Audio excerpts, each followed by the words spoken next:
Good morning, friend. We are actually finishing up the last verses in chapter 11 of the Gospel of John, which I like to call the Gospel of Love. And we're talking about the last time that Jesus was on earth during Passover.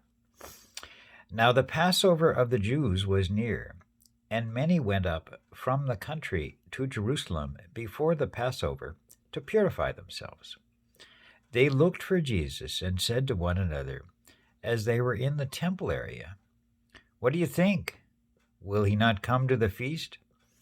For the chief priests and the Pharisees had given orders that if anyone knew where he was, he should inform them, so that they might arrest him. Oh boy. Uh, there's great animosity between Christian, Catholics, Muslims, and Jews. Great animosity.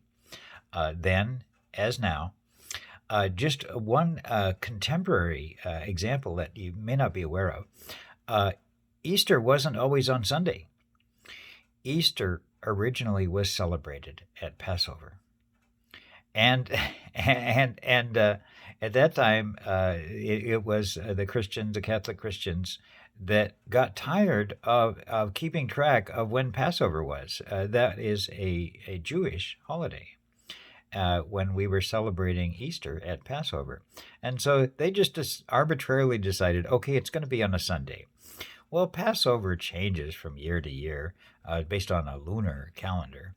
And so it's not always Sunday. It's probably Sunday once every 7 years. Anyway, it's Sunday now. It's Easter Sunday, largely because the Catholics got tired of asking the Jews when Easter was. Because the Catholics and the Jews and the Muslims and the Christians and Hindus and all the different people that worship one God.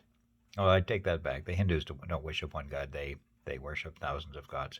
But the three big ones, the Jews, the Muslims, and the Catholics and the Christians, I consider Catholics as Christians. They don't get along. If you want to have a war, have a holy war. Man, it'll last for centuries.